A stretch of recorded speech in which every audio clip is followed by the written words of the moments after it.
মাই কই আসসালামু আলাইকুম। তিনজনের জন্য তিনটা বানাইছি। আমারটা একটু ফ্রিজে রেখে দাও। গা উদলা নো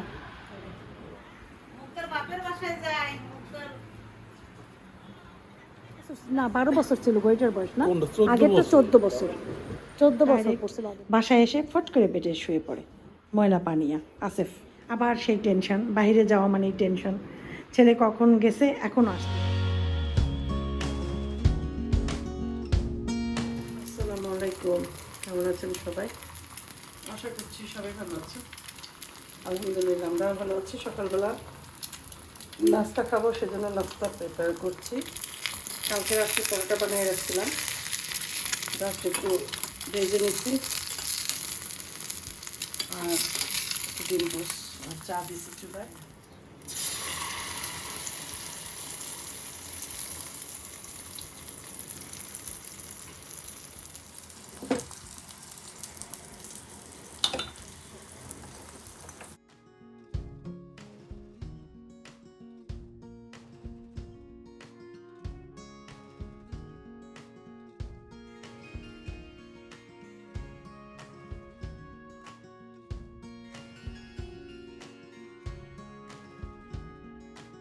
আফিফ, তুমি ডিম বয়েল খাইছিলা?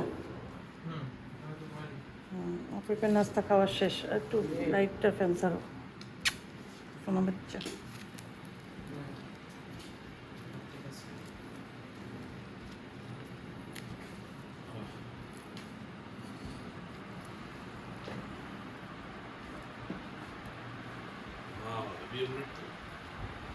তুমি তো খাও না অমলেট, বাবা। ও গা উদলা নো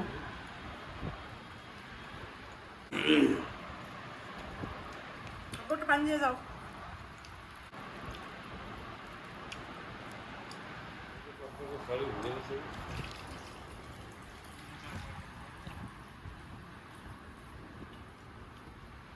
ডিমের ভেতরটা যে একটু কাঁচা কাঁচা থাকে না, ওটা মজা লাগে।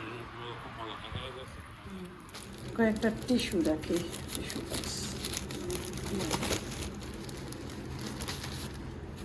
শেষ হয়ে গেছে।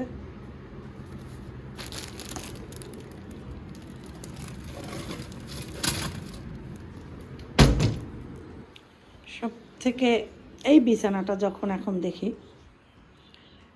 বুকটা খারাপ লাগে, যে আমার ছেলে আসলেই আবার এই বিছানায় চাদর উঠাইয়ে ফেলবো। সাদা চাদর তো দেখা যায় 5 দিনও ইউজ করা যায় না, পায়ে ধুলা ময়লা যা থাকে ডাইরেক্ট বাসায় এসে ফট করে বেডে শুয়ে পড়ে, ময়লা পানিয়া আসেফ। তো আমার তো অলরেডি বুকের ভিতরে ধড়ফড় শুরু হয়ে গেছে, কারণ আসেফকে নিয়ে আসবো খুব শীঘ্রই। এখন ভাবছি যে কয়দিন চাদরটা থাকুক, এখান তো কেউ ঘুমায় না। অবশ্য ইদানিং আসেফের আব্বু 2 দিন যাবৎ এখানেই ঘুমাচ্ছে, কারণ তার ফ্যানের বাতাসে এসিতে মাথা ব্যথা করে। তো এই ওকে মানে ও তো এখানে থাকে, তো ওই চাদরটা উঠে অন্য কালারের চাদর দিয়ে দিব, কারণ ও খুব ময়লা করে, পায়ে ময়লা নিয়ে উঠে পড়ে। তারপর ওরে আবার আমি আসি, যাও যাও পাও ধো, পাও ওয়াশ করো, পাও ওয়াশ করো। কারণ তো তোমরা জানো 100 বার বাইরে যাবে আসবে যাবে আসবে, পরে বাথরুমে যায় যে পাও ধোয়। বাথরুম সবসময় সারাক্ষণ একদম ভিজা থাকে, এই জায়গাটা একদম ভিজা থাকে। আর এখন দেখো কত সুন্দর, দেখো কোনো এদিকে একটু পানি আছে, মজু করছিলাম, গোসলও করছিলাম, একদম শুকনা থাকে আমাদের এই ওয়াশরুমটা। হ্যাঁ, তো ও আসলে দেখা যায় ওয়াশরুম একদম ভেজা থাকে, মানে কী যে অবস্থা কি বলবো আর। তারপরেও ছেলে যখন ঘরে থাকে তখন শান্তি লাগে, মনটান আমার কাছে আছে।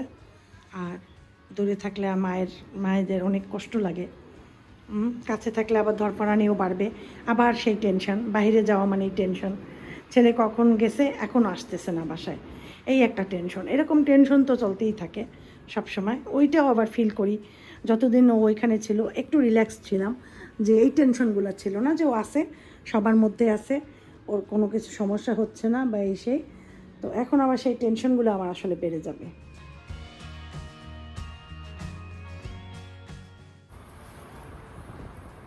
এই তরমুজগুলো এগুলো মিষ্টি এবার বাম্পার ফলন হয়েছে তরমুজের, জানো, মানে বেশি হয়েছে, এই জন্য তরমুজ এখন এবার মানে সস্তা।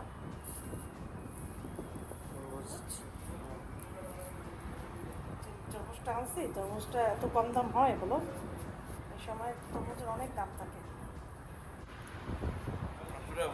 চিনি বললাম না, চিনির মতো মিষ্টি। ওখানে এটা আবার উঠেই রাখি, আবার বিকেলে খাইও।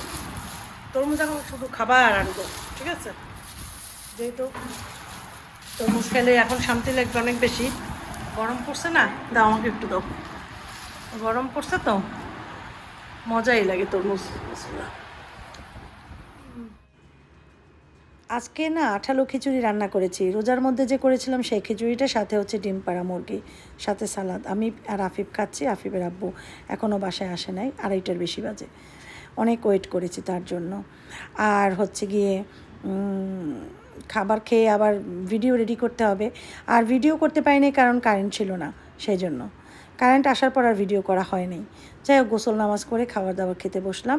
এরপরে আবার ভিডিও রেডি করে ভিডিওটা ছেড়ে তারপরে আবার যাব একটু চশমার দোকানে। আম্মার চশমাটা তো বানাতে দিছি, সেই চশমা ওইখান থেকে নিয়ে তারপরে আবার আম্মাকে দিয়ে আসবো। অনেক কাজ আছে আজকে, এই জন্য ভাত খেয়ে বসবো ভিডিও এডিট করতে। ভিডিও এডিট করতে কমসে কম আধা ঘন্টা 1 ঘন্টা সময় লাগে। এখন একটু স্যান্ডউইচ বানাবো, আমার স্যান্ডউইচ কি শর্মা বানাবো। শর্মার জন্য মেয়োনেজটা তৈরি করলাম, আমার আফিফের জন্য সবার জন্যই বানাবো, কারণ আমি একটু যাবো হচ্ছে বাইরে। আমার আম্মার চশমা আজকে দিবে, সেই চশমাটা নেব, তারপর আম্মাকে দিব। তারপরে আমার ওই ভাগ্নি আছে, ওই ভাগ্নি আবার 6 রোজা রয়েছে, আজকে 6 রোজার ঈদ, সেই জন্য পায়েস টায়েস কী বানাইছে, যেন আমাকে ডাকছে। যে আমি পায়েস টায়েস খেতে অত পছন্দ করি না ইদানিং, তো তারপরেও আমি যাইও, যেহেতু আমাকে ডাকছে। আর এই যে 3টা রুটি বানাইছি, আর 3টা রুটি দিয়েই আজকে শর্মা বানিয়ে দিচ্ছি। শর্মার মাংস এখানে করে রাখছি, হ্যাঁ, এই আর কি।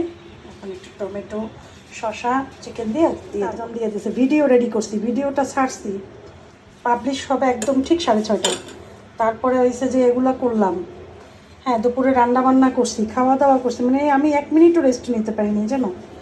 তো এইটা হচ্ছে দেবো আফিফ, এটা আফিফ, এরপরে আমার আর শাড়ির জন্য বানাবো। আমি হয়তো এখন না খাইলেও রাতে খাবো, আমার খুব ভালো লাগে শর্মাটা। তো যাই হোক, এখন এটা র্যাপ করবো, তারপরে এই 2টা বানাবো। 3 জনের জন্য 3টা বানাইছি। আমারটা একটু ফ্রিজে রেখে দিই, কারণ নষ্ট হয়ে যাবে আমি আস্তে আস্তে, নয়তো যেহেতু গরম পড়ছে তো শসা টমেটো দেওয়া নষ্ট হয়ে যাবে, ওদেরটা ওরা তো খাবে বিকেলে। দরজাটা লক করে দাও, আমি গেলাম আব্বু, দরজা লক করে দিয়ে যাও।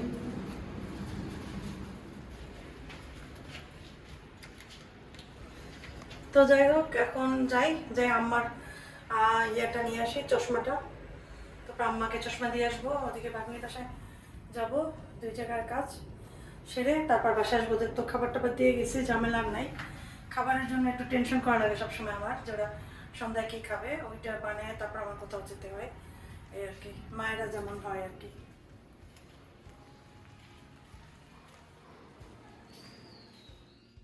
এখন বাজে কিন্তু 4:30। আমি জাস্ট নামাজ পড়েই নেমে গেছি বাসার থেকে। তো আমি যাব প্রথমে হচ্ছে, এটা হচ্ছে অক্সফোর্ড মিশন স্কুল, আর এই পাশে আড়ং, আর অনেকগুলো বেশ দোকান হয়েছে এখানে। তো আমি এখান থেকে যাব চশমার দোকানে, চশমা নিয়ে তারপরে যাব হচ্ছে আমার ওই আসিফের আব্বুর ভাইজির বাসায়, ওইখান থেকে তারপর যাব আমাদের বাসায়। আর এই যে হলুদ বিল্ডিং, এখানে আজকে ভালোভাবে খেয়াল করলাম, এটা হচ্ছে পান্না স্যারের কোচিং সেন্টার, যেখানে আফিফ পড়তে আসে। তো আফিফ এই 31 তারিখ পর্যন্ত পড়েছে, এখন পড়া শেষ, কারণ আফিফ হচ্ছে এবার এসএসসি দিবে। আফিফের তো কয়েকদিন পর পরীক্ষা শুরু হবে। তো আফিফের জন্য সবাই দোয়া করবে, আফিফ যেন খুব ভালো একটা রেজাল্ট সবাইকে উপহার দিতে পারে। তো আমি এখন একটু সবসময় একটু মানে মাঝে মাঝে হয় না, টেনশান, ছেলের থেকে ছেলের মার টেনশান বেড়ে যায় এরকমের। আর এখানে এসে মেজাজ খারাপ হয়ে গেল। ওদের কথা হচ্ছে চশমা আজকে রেডি রাখবি দুপুরে, আমি বিকেলে এসে নিয়ে যাব। এসে দেখি চশমা হাতই দেয় রে চশমাতে।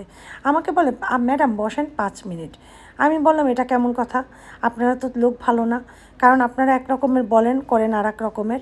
আপনার হয়তো 5 মিনিটের দাম নেই, আমার কাছে 5 মিনিটের অনেক দাম, আমার আরও কয়েকটা কাজ করতে হবে। তো ওই যে দেখো করতেছে, এখন ওইখানে বসে নিয়ে গেছে এখান থেকে চশমাটা, এখন তাড়াহুড়া করতেছে। তো আমি বললাম দেখেন এরকম করবেন না, যখন যাকে যে টাইম দিবেন সেই টাইমটা মেনটেন করার চেষ্টা করবেন, আপনার দোকান বা আপনার কাজের জন্য বেটার হবে। বলে সরি সরি, এবার হয়েছে আর হবে না এরকমের। তো ওখান থেকে আমরা বের হয়েছি। আসলে কি, আপনি যদি ফুল পেইড কোনো কিছুতে করেন তখন সেই জিনিস আপনার পেতে অনেক সময় লাগবে। এই জন্য যে কোনো জিনিস যখন আপনি অর্ডার দিবেন বানাতে, তখন আপনি ফুল পেমেন্ট করবেন না, এটা আমি আপনাদের শিখিয়ে দিলাম। কিছুটা দিবেন, তারপরে দেখবেন তারাই পাগল হয়ে যাবে, আপনাকে ফোন দিবে ওটা নেওয়ার জন্য, তখন আপনি টাকা দিয়ে নিয়ে আসবেন। ঠিক আছে? তো সেরকমের মানুষকে যখন কিছু ধার দেওয়া হয়, টাকা পয়সা বলো বা কিছু বলো, তখন কিন্তু ধার নেওয়ার সময় সে আপনাকে খুব মোছাবে আর ধারটা নেবে। ধার নেওয়ার পরে আপনি টাকা যখন আনতে যাবেন তখন আপনি তাকে মোছাবেন, তারপরে নিয়ে আসবেন। জিনিসটা এই রকমের। কোনো জিনিস যদি কমপ্লিট হয়ে যায়, সেই জিনিসের প্রতি মানুষের আর কোনো দায়িত্ববোধ আর থাকে না। ঠিক আছে? এই আর কি। তো আমি জিলা স্কুলের সামনের থেকে এখন যাচ্ছি, আর সামনে এই বিল্ডিংটা 5 বছর যাবৎ দেখছি হচ্ছে না, এখন দেখলাম মোটামুটি হয়ে গেছে। ওই সরকারের আমলে দেখছি এটা স্থগিত ছিল, এইবার দেখলাম মাশাল্লাহ অনেক কাজ আগাইছে। হয়তো এখন পরিস্থিতি খারাপ দেশের, এই জন্য মনে হয় কাজ বন্ধ, নয়তো দেখা যায় সবসময় এখানে কাজ চলে। এখন কিন্তু দেশের পরিস্থিতি আসলেই ভালো না।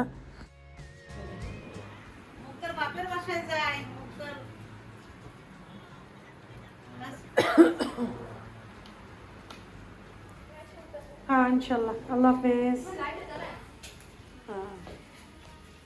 এই চশমা আমার পাশে আসছি, চশমা দেব।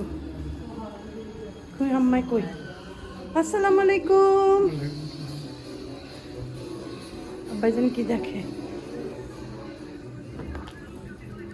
আসসালামু আলাইকুম। এই তোমার চশমা দাও তো, দাও কিনা? তুমি জানোই না আমি আসছি। চাটা খেয়েছিলাম আমার বাবার বাসায়। চা খেয়ে আসবের আব্বু এর মধ্যে কল দিল, বললো নানার বাসায় যাইতেছি, তুমি ওইখানে আসো, হীরা মামা আসছে, মামি আসছে, আবার তারা এখনই ঢাকা চলে যাবে, আমিও যেতে পারি। কারণ হচ্ছে খালু মারা গেছে, খালু মানে আমার খালু শ্বশুর মারা গেছে, 3 নাম্বার খালু শ্বশুর মারা গেছে। তো ইন্নালিল্লাহি ওয়া ইন্না ইলাইহি রাজিউন, আপনারা সবাই দোয়া করবেন। আসলাম তো, মামা আবার সৌদি আরব থেকে আসছে, তো আশফাক আবার মামার কাছে আসিফের আব্বুর জন্য একটা ঘড়ি দিয়ে দিছে। মামা যেই কাপড়ে মামারা আসছে ওই কাপড়েই মামারা কিন্তু আবার ঢাকার উদ্দেশ্যে রওনা দিয়ে দিল। কারণ হচ্ছে লঞ্চে যাবে, লঞ্চ 9:30 ছেড়ে দেয়, 9টার আগেই বুকিংটা হয়ে গেছে, সাথে সাথে 9টার আগেই বাসার থেকে নেমে গেছে। এদিকে আসিফের আব্বু ঘড়িটা দেখছে, আর এটা হচ্ছে এখানে থাকে হচ্ছে সেজো মামা, মামি আর মামির ছেলেমেয়েরা। তো আমাদের মন আসলে সবার খারাপ ছিল, খালু মারা গেছে ওগুলো নিয়ে কথা বলতেছিলাম, আর মামারা এসে একটু বসতেও পারলো না, অল্প একটু সময় ছিল, তারপরেই তো তারা রওনা দিল। এদিকে আসিফের আব্বুরও যাইতে চাইছিল, সে পরে আবার সে যেল না। আর আশফাক ঘড়ি পাঠিয়েছে, ঘড়িটা খুবই সুন্দর, তার পছন্দ হয়েছে, আমারও খুব পছন্দ হয়েছে। ছেলে দিয়েছে বলে কথা, ছেলে দিলে তো এমনিতেই খুশি লাগে, তাই না? আগের ঘড়িটা তার ভেঙে গেছিলো, এরপরে রিক্সার সাথে লেগে কীভাবে জানি হাত থেকে পড়ে ভেঙে গেছিলো। এরপরে সে ছেলে শুনছে বাবার ঘড়ি ভেঙে গেছে, সাথে সাথে সে তার বাবার জন্য মামার কাছে একটা ঘড়ি পাঠিয়ে দেয়। মোট কথা ছেলে তার বাবাকে সারপ্রাইজ দিছে, কিন্তু বাবা একটু রাগ করছে, বলছে দরকার ছিল কেউ ঘড়ি পাঠানো। তো আমি বললাম যে খুশি হয়ে পাঠাইছে, থাক। তো এইদিকে আসিফকে আব্বুকে বলছিলাম যে ঘড়িটা হাতে দাও, তো সে বলে যে থাক পরে দেবো, বাসায় নিয়ে যাই, আফিফকে দেখাই তারপরে হাতে দিই। আমি বললাম আচ্ছা ঠিক আছে। সোহেল ভাই আবার হাত থেকে নিয়ে দেখলো ঘড়িটা কেমন। সোহেল ভাই বললে ভালোই তো ঘড়িটা, বলে ছেলে দিয়েছে, বুঝলা সোহেল ভাই, ছেলে পাঠাইছে। আমার খালু শ্বশুর মারা গেছেন, আপনারা যারা আমার ভিডিও দেখবেন সবাই তার জন্য দোয়া করবেন। এই মুহূর্তে আল্লাহ জানি তাকে জান্নাত দান করেন, আমিন। এই তো বাসার দিকে রওনা দিলাম। আসিফের আব্বুর পায়ে অনেক ব্যথা। আসিফের আব্বু একবার আমাকে বলছিল যে আমিও ঢাকা যাব খালুকে মানে শেষ বিদায় দিতে, কিন্তু তার আসলে পায়ে অনেক ব্যথা, আর কালকে তার একটু কাজ আছে, কোর্টেও যেতে হবে। তো এইসব কারণবশত পরে সে চেঞ্জ করে ফেলে মন। এদিকে মামা মামি তারা চলে গেছে, তারা এসে আধা ঘন্টাও ছিল না, আসার পরই তো শুনছে মারা গেছে, সাথে সাথে তারা আবার লঞ্চে ক্যাবিন বুক করে মামা মামি আর মামার আর এক ছোটো ভাই আছে, মানে হাজব্যান্ডের আর একটা মামা, ছোটো মামা আছে, তারা 3 জন চলে গেছে ঢাকায়। রিজেক যার যেখানে সে সেখানেই থাকবে, এটাই নিয়ম। যার রিজেক যেখান থেকে উঠে আর এক জায়গায় যাবে সে সেখানেই যাবে। আমরা আসলে প্ল্যান করি অনেক কিছু পৃথিবীতে বসে, এই সামনে এইটা করব, ওইটা করব, সেইটা করব, কিন্তু না, বড় প্ল্যানার তো রয়েছে উপরে, সে তার মতো করে সব কিছু প্ল্যান করে। মানুষ কোনো কিছু নিজে দিয়ে করতে পারে না। আল্লাহ যেভাবে ফিক্সড করে দিয়েছে সেগুলাই পৃথিবীতে হবে, সেগুলাই হবে, তার উপরে মানুষ কখনোই যেতে পারবে না। তো এটাই বোঝা যায়। দেখো এত কিছু থেকে বরিশালে আসলো, রিজেক এখনও ঢাকায়, ঢাকার ভাতে, সে চলে গেল ঢাকায় তারা। যাই হোক, আসলে কি আমরা পৃথিবীতে যত কিছুই করি না কেন, আমরা সৃষ্টিকর্তার কাছেই ফেরত যাব, তার কাছেই সবার যেতে হবে, কেউ আগে কেউ পরে। মুরব্বীদের আগে ধরি আমরা, তারপর আমাদের ধরি। আসলে কোনো যাওয়ার কোনো সিরিয়াল নেই, আসার সিরিয়াল আছে, যাওয়ার সিরিয়াল নেই। সবাই সবার জন্য দোয়া করবে। সবাই ভালো থাকো। মা আসসালামা।